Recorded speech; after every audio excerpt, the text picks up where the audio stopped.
Namaskar dear learners, welcome to the MOOC course of Pharmacology 2 subject code BP503T.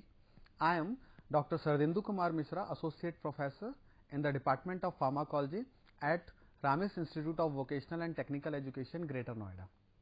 So today we are going to discuss about the pharmacotherapy of rheumatoid arthritis, and the drugs which are very commonly used to treat those rheumatoid arthritis is known as anti-rheumatic agents. So what are the learning objectives? At the end of this session you will be able to understand the definition, etiology, pathophysiology of rheumatoid arthritis. You will be able to explore the classification of drugs which are very commonly used to treat rheumatoid arthritis, and analyze the pharmacology of DMARD, disease modifying anti-rheumatic drugs, biologics, novel anti-rheumatic agents. Okay. So let's start with the introduction of rheumatoid arthritis. So it is an autoimmune disorder. It means the hyperstimulation of the immunity, okay, because generally there is a quote that immunity is a दो धारी तलवार, ठीक है ना. तो it में hamper also and protect also, ठीक है. तो ये आपको डैमेज भी कर सकती है और प्रोटेक्ट भी करती है, ठीक है. तो if the immunity is hyper stimulated, that hyperstimulation of immunity will lead to the autoimmune disorders or autoimmune diseases, and rheumatoid arthritis is one of them, ठीक है. It is a chronic disorder. Inflammation of joint membrane is very commonly observed, which may lead to the pain, swelling of the that inner lining or the synovial lining, ठीक है. Characterized by the joint destruction, ठीक है. तो क्या हो रहा है? Joint destruction हो रहा है, and sometimes deformities and disabilities are also observed in some patients. Now this is the diagram which is indicating the normal joint and the arthritic joint, ठीक है. So this side is indicating the normal joint of the patient, where normal joint of the humans, ठीक है. And this is the area where you can see कि there are lot of cytokines and the inflammatory mediators are involved, and they are damaging, and this involvement of different mediators or the autoimmunity, ठीक है ना, may lead to the this type of condition. Here you can check out that there is a degraded cartilage, swollen inflamed synovial membrane is there, ठीक है, and sometimes bone erosion was also observed in some patients, ठीक है. So what are the those specific mediators which are involved in the rheumatoid arthritis pathophysiology?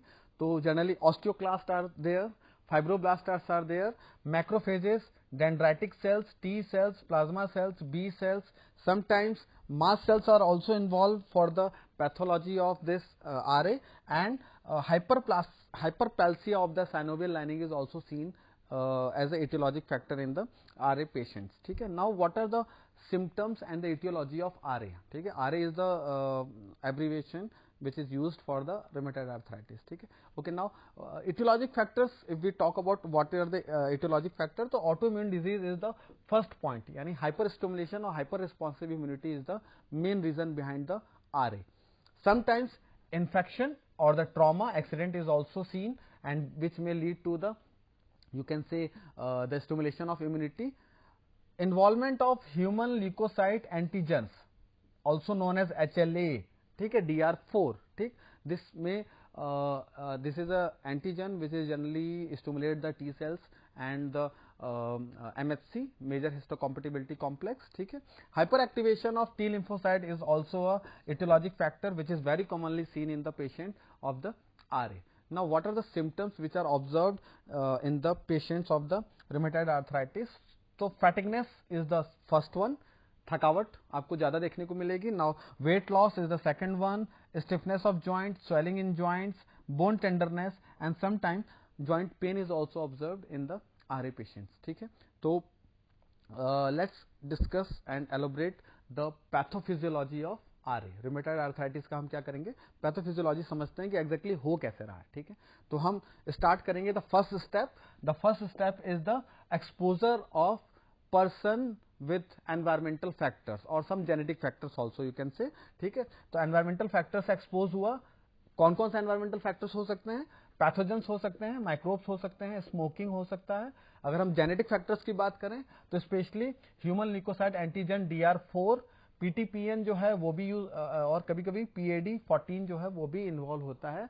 ये these are the what you can say, these are the genetic factors which are marker of what T lymphocytes and the immunity. ठीक है. What happens once this environmental factor or genetic factor are involved or stimulated, they may lead to the citrulation of the protein. ठीक है. Citrulation of protein will lead to the, you can say, stimulation of antibodies. ठीक है. और जो antibodies इसमें stimulate होंगे, they may through the innate immunity or sometimes involvement of the dendritic cells is also observed. ठीक है. Now क्या हुआ, एक बार सिंट्रुलेशन ऑफ प्रोटीन हो गया या फिर आप कह लो एंटी सिट्रुलिन एंटीबॉडीज बन गए. ठीक है. तो macrophages, this is the this red one और you can say orange one is for the macrophages. ठीक है. This circle is indicating macrophages, M and phage. ठीक है. तो this macrophage is along with dendritic cell. DC is for dendritic cell. ठीक है. Dendritic cell के साथ मिलकर ये क्या करेगा, प्रॉब्लम को स्टार्ट करेगा. ठीक है. कैसे स्टार्ट करेगा, अगर हम बात करेंगे तो मैक्रोफेजेस जो हैं दे में इंड्यूस द लोकल इन्फ्लामेशन. ठीक है. और इसको इन्फ्लामेशन को स्टार्ट करने के लिए एक फैक्टर इन्वॉल्व होगा जिसको हम कहेंगे फाइब्रोब्लास्ट लाइक साइनोवोसाइट. ठीक है. ये साइनोवियल फ्लूइड में फाइब्रोब्लास्ट मिलते हैं स्पेसिफिक उस पर्टिकुलर एरिया में. That's why they are known as what, FLS. ठीक है. What is FLS, fibroblast like synoviocytes. ठीक है. साइनोवोसाइट्स जो है वो साइनोवियल सेल्स को कहते हैं. तो what they can along with macrophages, FLS will induce the local inflammation as well as the presentation of antigen. ठीक है. अब जैसे ही एंटीजन यानी MSC2 इन्वॉल्व हुआ, ठीक है, तो उसके इन्वॉल्व होने की वजह से डिफरेंट जो मीडिएटर्स हैं, या फिर मीडिएटर्स ना बोल के हम कहते हैं जो डिफरेंट डिफेंसिव सेल्स हैं वो एक्टिवेट हो जाएंगे, such as macrophages, polymorphonuclear cells, B cells and T cells. ठीक है. Sometimes dendritic cells, FLS and OC is also observed. ठीक है.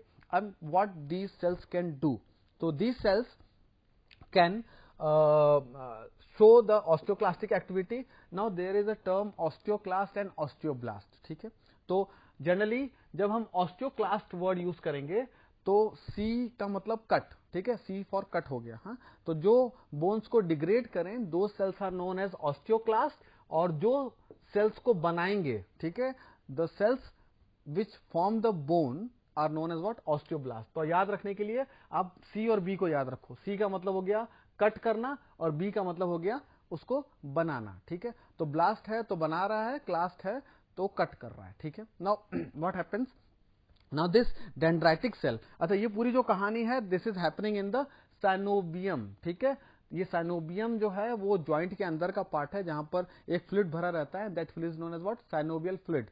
And what is the function of that fluid, it may prevent the friction, क्योंकि जब joints का movement होता है तो उस टाइम पे जो जॉइंट्स हैं वो रप्चर हो सकते हैं. तो उनके रप्चर मतलब उनके मूवमेंट की वजह से जो हीट जनरेट होती है उसको ये मिनिमाइज करता है, फ्रिक्शंस को कम करता है. And it also you can से maintain the homeostasis in the joint also. ठीक है ना. नाउ अब डेंड्राइटिक सेल जो है that will enter into the lymph. ठीक है ना. ये कहां पर थे, साइनोबियम में थे. इनका एक्टिवेशन कहां हुआ, साइनोबियम में. हाँ. But later on they will move to the lymph nodes. ठीक है. ये लिम्फ में आएंगे और जैसे ही ये लिम्फ नोड में आए दे में स्टिमुलेट द टी सेल्स. ठीक है. Dendritic cell along with the T cell, ठीक है, will start the formation of helper T cells along with the B cells. ठीक है. और ये जो T cell और B cells हैं they may represent multiple issues. ठीक है, multiple problems. ठीक है. अब क्या करेंगे वो देख लेते हैं. एक बार डेंड्राइटिक सेल T के साथ मिला तो मिलने के साथ ही एंटीजन प्रेजेंटेशन हुआ, यानी कि APC जो है वो स्टिमुलेट हुआ. Now this T cell will migrate from lymph node to synovial joint या साइनोबियम. ठीक है. और साइनोबियम में जाने के बाद ठीक वही काम करेगा जो पहले हमारा मैक्रोफेज कर रहा था. ठीक है ना. बी सेल्स जो हैं वो जनरली एंटीबॉडीज को बनाने के लिए रिस्पॉन्सिबल हैं. बी सेल्स नाम इसलिए पड़ा because they are derived from bone marrow, whereas T cells are derived from thymus, that's why they are designated as T cells. ठीक है ना. तो this is all about the pathophysiology of RA. ठीक है. Now what are the clinical diagnosis which are used by the doctors to check that the person was suffering from gout or osteoarthritis और rheumatoid arthritis, ठीक है ना। बहुत सारे joint disorders हैं, तो उसमें किससे आप सफर कर रहे हो उसके लिए हम अलग अलग टेस्ट करते हैं, ठीक है। तो first test is xray, radiographic examination. हम उस पर्टिकुलर एरिया का जो एक्सरे है उसको हम चेकआउट करेंगे। हम चेक करेंगे कि उस पर्टिकुलर एरिया में कार्टिलेज डैमेज हो रहा है, बोन एरोजन हो रहा है कि नहीं हो रहा है, या फिर वहां पर हमको कुछ मैक्रोफेजेज या न्यूट्रोफिल्स, मतलब उनका तो बहुत कम चांस है देखने को, ठीक है। फिर दूसरा टेस्ट ये हो सकता है कि हम चेक करें कि हमारे ब्लड में इन दोनों का लेवल क्या है। रूमेटाइड फैक्टर, जिसको हम कई बार आरए फैक्टर भी कहते हैं, या फिर लोग कुछ इसको आरएफ के नाम से भी जानते हैं, ठीक है। सीआरपी, सी रिएक्टिव प्रोटीन, इसका लेवल हम चेक करते हैं। इसके साथ साथ हम ईएसआर का लेवल चेक करेंगे कि ईएसआर का लेवल क्या कम हुआ है कि ज्यादा हुआ है। We can also check the level of citrullinated peptide antibodies, ठीक है, जो आपने पिछले स्लाइड में देखा था, उसका लेवल क्या है। And if the disease is very advanced and the clinicians are not able to diagnose from these above techniques, ठीक है, तो in that particular condition we can move to the MRI, that is the magnetic resonance imaging, ठीक है। और ये क्या करेगा, ये बहुत अच्छे से एलोबरेट करके बता देगा कि exactly the person was suffering from RA, OA या gouty arthritis, and what is the extent of the disease progression, it may also indicated by that technique, ठीक है ना। Now what are the treatment goals for that RA. अब once the patient was suffering, मतलब initiated, ठीक है, with the rheumatoid arthritis symptom, तो generally what we can do, we can control or we can inhibit the progression of that disease. ये हमारा सबसे पहला गोल होता है, ट्रीटमेंट गोल होता है।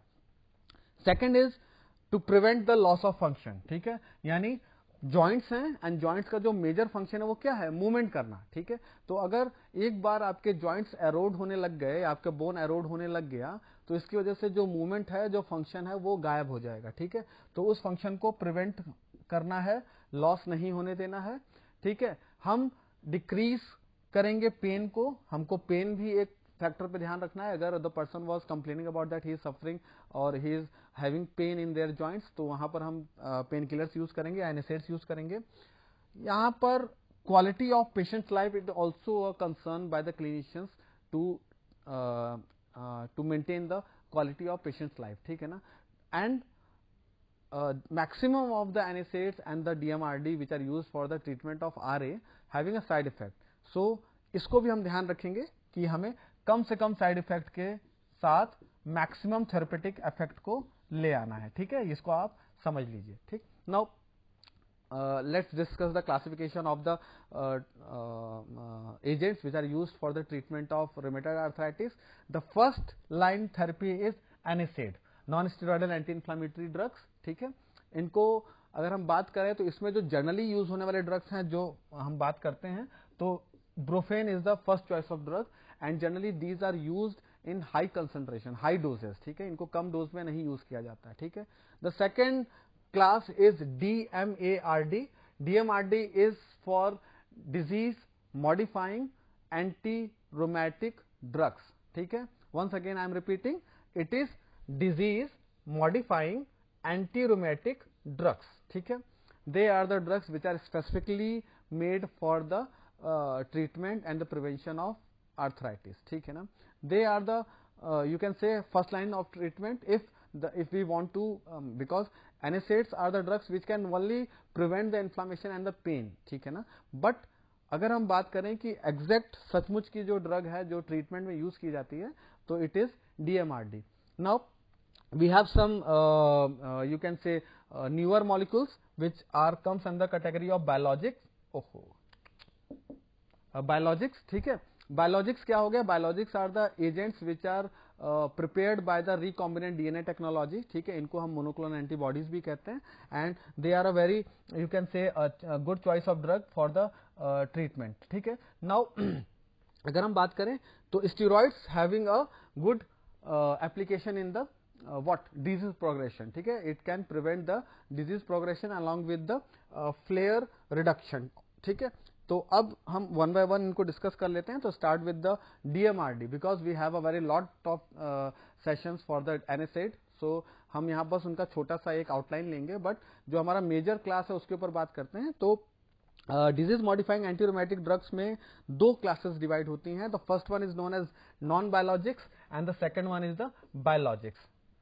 डिफरेंस सिंपल है, जिसमें हम एंटीबॉडीज या फिर डीएनए रिकॉम्बिनेंट टेक्नोलॉजी का यूज नहीं कर रहे हैं, यानी जो सिंथेटिक पाथवे से है उनको हम कह देंगे नॉन बायोलॉजिक्स, और रिकॉम्बिनेंट डीएनए टेक्नोलॉजी जहां यूज हो रहा है उसको हम कह देते हैं बायोलॉजिक्स. नॉन बायोलॉजिक्स में जो बहुत अच्छे से ड्रग आते हैं पढ़ने के लिए या जिनको बहुत कॉमनली यूज किया जाता है, these are the methotrexate, azathioprine, hydroxychloroquine, sulfasalazine and gold salt. ठीक है ना. बायोलॉजिक्स की अगर बात करें तो इसको फिर हम अगेन क्लास करते हैं अलग अलग कैटेगरीज में डिपेंडिंग ऑन द साइटोकाइंस और द इंफ्लेमेटरी मीडिएटर्स. तो TNF alpha is the major you can say cytokine involving in the RA. ठीक है, तो उसका एंटागोनिस्ट हम यूज कर सकते हैं. ड्रग का नाम है एंटनसप्ट, इनफ्लेक्सीमेब और एडेलिमुवेब. ठीक है. Interleukin 1 is also a cytokine which is also involving in the pathogenesis of RA. तो यहाँ पर हम उसके एंटागोनाइज करके एनाकिंड्रा यूज करेंगे. टी सेल मॉड्यूलेशन कर सकते हैं. Now what is the meaning of modulation? तो मॉड्यूलेशन इज नथिंग. मॉड्यूलेशन का मतलब ये हो गया कि ये हमारे टी सेल्स की एक्टिविटी को डिपेंडिंग ऑन द कंडीशन कम या ज्यादा कर सकता है. ठीक है. हम यहाँ टी सेल डिप्रेशर नहीं ले रहे हैं या स्टिमुलेंट नहीं ले रहे हैं, हम मॉड्यूलेटर ले रहे हैं which can work by both the ways. Either they can increase the function as well as they can decrease the function depending on the condition. ठीक है, क्योंकि यहाँ immunity compromise होगी तो you will be susceptible for so many diseases, especially the microbial diseases. ठीक है.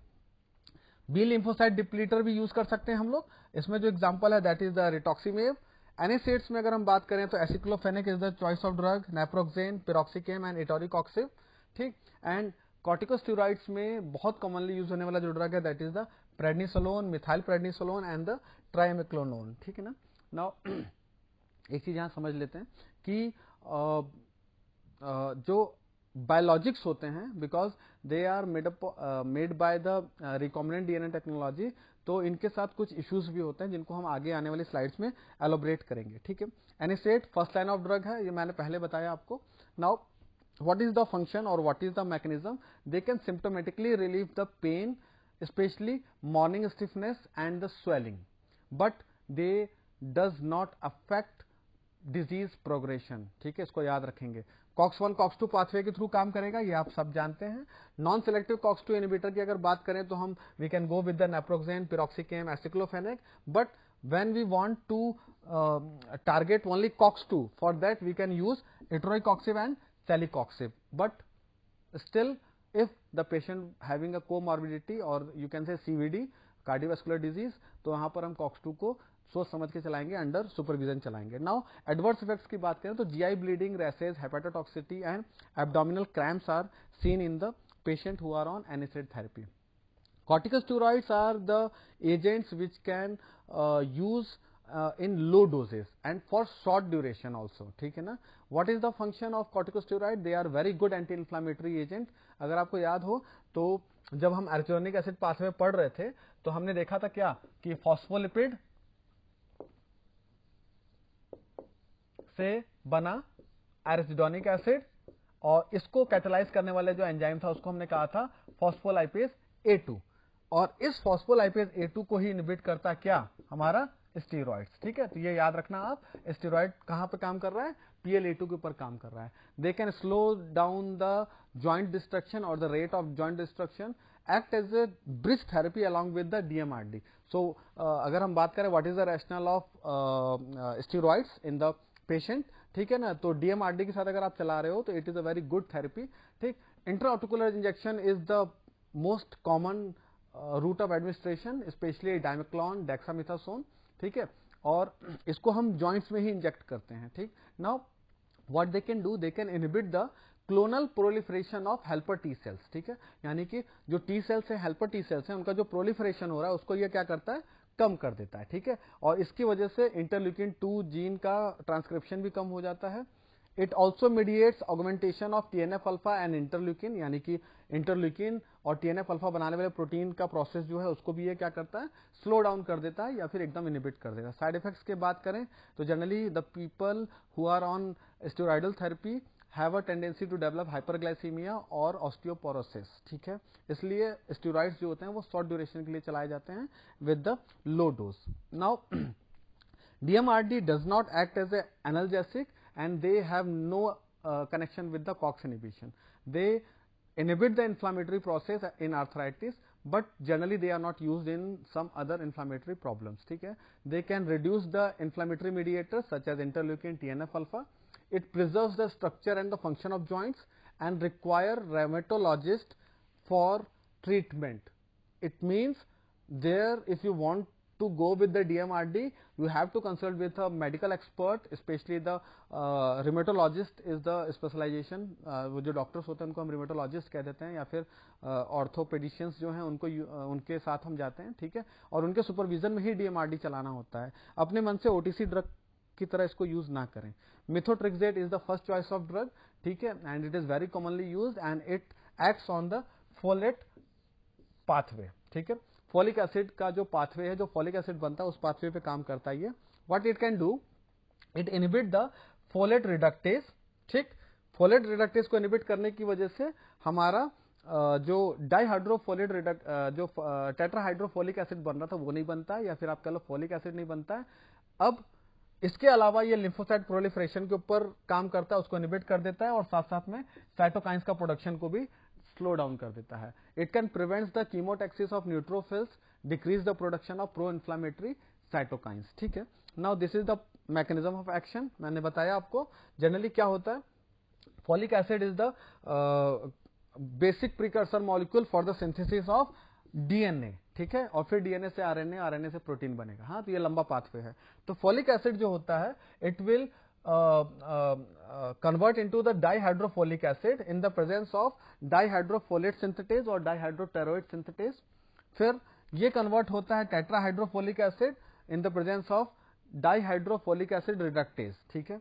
ये जो DHFA है ये कन्वर्ट होता है थाइमिडाइलेट में या थाइमिडाइलिक एसिड में, और फिर ये कन्वर्ट होता है प्यूरिन्स में, और प्यूरिन जो है ultimately it will form the DNA, ठीक है ना।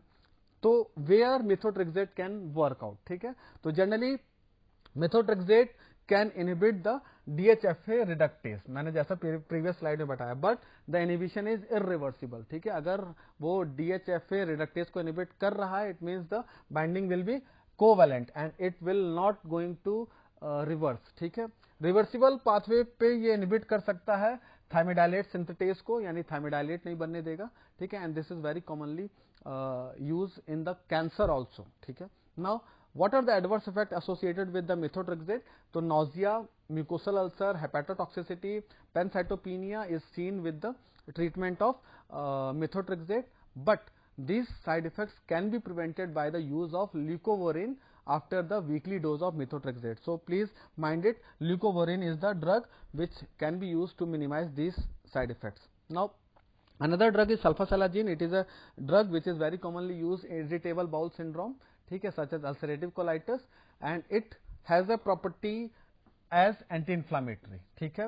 अब what will happen once you administer sulfasalazine, it will break down by the colonic bacteria, ठीक है। colonic bacteria को तोड़ेगा, यानी जो बैक्टीरिया कोलन के अंदर होगा। आपके लार्ज इंटेस्टाइन के 3 पार्ट्स हुए, सीकम, कोलन, रेक्टम। तो कोलन जो है मिड वाला पार्ट है, उसके अंदर कुछ बैक्टीरिया पाए जाते हैं which can break down the sulfasalazine into what, sulfapyridine and 5 amino salicylic acid, ठीक है।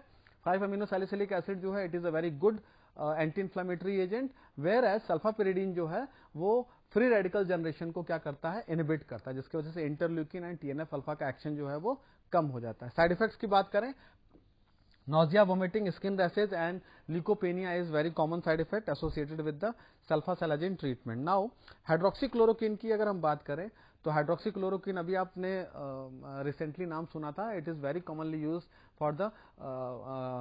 For decreasing the viral load in the corona patients और कोविड-19 पॉजिटिव पेशेंट्स, ठीक है ना। तो it is generally drug which is discovered as anti-malarial, but nowadays it can use in arthritis as well as in some viral infections, okay, ठीक है। What it can do, it can trap the free radical and decrease the chemotaxis of what, WBC, white blood cells, ठीक है। It also suppresses the T cell responses to the mitogens, ठीक है, क्योंकि T cell response अगर इसने suppress कर दिया तो जो माइटोसिस हो रहा था, जो बहुत सारे सेल्स बन रहे थे टी सेल्स, वो नहीं बनेंगे, ठीक है। It can stabilises the lysosomal enzyme and it does not retard the bone destruction, ठीक है, ये ध्यान रखना, ये बोन डिस्ट्रक्शन को बिल्कुल भी अफेक्ट नहीं करेगा, ठीक है, ये उसको नहीं बचा पाएगा, ठीक है। ओरल रूट से जाता है, well tolerated orally and having a high plasma protein binding. हाँ, इसके साथ एक साइड इफेक्ट जो है बहुत कॉमन, वो है विजुअल ओपेसिटी, या फिर इसको हम स्पेसिफाई कर लें, कॉर्नियल ओपेसिटी इज सीन और retinal damage is seen with the hydroxychloroquine. Side effects में rashes, graying of hair, myopathy and neuropathy is also seen in some patients. Now, lefoflunomide is a drug which is, you can say, come in the class of DMRD and it is an active metabolite. इसका जो active metabolite है that is the A771726. अब ये क्या काम करता है? It inhibits the enzyme known as dihydroorotate dehydrogenase. अब ये dihydroorotate dehydrogenase जो है वो डाइहाइड्रोओरिक एसिड को बनाता है, ठीक है, और ये इसकी वजह से हमारा जो न्यूक्लिक एसिड पाथवे है वो चलता है, ठीक है ना। बट एक बार आपने अगर इसको इनहिबिट कर दिया तो इसकी वजह से जो हमारा यूएमपी है, what is the meaning of UMP? It is uracil monophosphate. तो यूरेसिल मोनोफॉस्फेट है वो नहीं बनेगा और इसकी वजह से the cell stimulation is arrested and cell growth is also arrested. It can also inhibit the T cell proliferation as well as the autoantibody production during the pathogenesis. Half life is very long. It is around 90 days. ठीक है, 19 दिन तक ये आपके blood में रह सकता है. Clinically better than MTX methotrexate for its faster response. And side effects की अगर बात करें तो diarrhoea, headache, rashes, mild alopecia, elevated transaminase enzyme यानी लीवर एंजाइम्स का लेवल बढ़ जाता है. Do not use in pregnancy and the lactating womens, ठीक है ना, कॉन्ट्राइंडिकेटेड है ये ड्रग. गोल्ड सॉल्ट्स की बात करें तो they are also a choice of drug. Generally हम अगर आईएम रूट से देना चाहते हैं गोल्ड सॉल्ट, ये बहुत शुरू से चला आ रहा है, ठीक है. अगर इन सारे ड्रग्स की बात करें तो gold salt treatment is the oldest drug in the treatment of rheumatoid arthritis. Sodium aurothiomalate जो है वो इंट्रामस्कुलर इंजेक्शन के लिए रूट से दिया जाता है, whereas ornofin जो है it is a drug which is given by the oral route. What it can do? It can alters the morphology as well as the function capability of macrophages. अब आपको ध्यान होगा जब एनवायरमेंटल फैक्टर ने attack किया था तो सिट्रुलेशन of protein के बाद क्या हुआ था? मैक्रोफेज का एक्टिवेशन हुआ था, तो ये उसकी फंक्शन कैपेबिलिटीज को अल्टर कर देता है. It can also suppresses the cell mediated immunity resulting in the less circulation of rheumatoid factor and ESR. It prevents the joint damage and heal the bony erosions, ठीक है, यानी ये joint damage को prevent करेगा. ऑरोथायोमेलेट जो है it is having a lysosomal activity. So anti lysosomal activity it means कि ये ब्लॉक कर देता है लाइसोसोम्स की एक्टिविटी को, हिस्टामिन को नहीं रिलीज होने देगा. It will also inhibit the phagocytic activity of PMN, that is polymorphonuclear leukocytes. Ornofin inhibits the PGE2, LTB4, interleukin 1 and TNF alpha, ठीक है. तो ऑर्नोफिन जो ओरल रूट से आपने लिया था वो क्या कर रहा था? यही सारे काम कर रहा था, PGE2, LTB4, इंटरल्यूकिन और TNF अल्फा को इनहिबिट कर रहा था. Now it accumulates in the synovial fluid as well as kidney, spleen and bone marrow, ठीक है. Oral administration of gold is less effective compare to the intramuscular injection. Side effect is dermatitis, stomatitis, neuropathy, hepatitis. Now, what are the biological therapy which are used? Genetically engineered protein by the recombinant DNA technology is used for this biological compounds, ठीक है. What it can do? It can block the pro-inflammatory cytokines such as interleukin 1, TNF alpha, whereas it can be suggested when DMRD fails, ठीक है ना. ये तब use करेंगे जब हमारा DMRD जो है वो फेल हो जाए.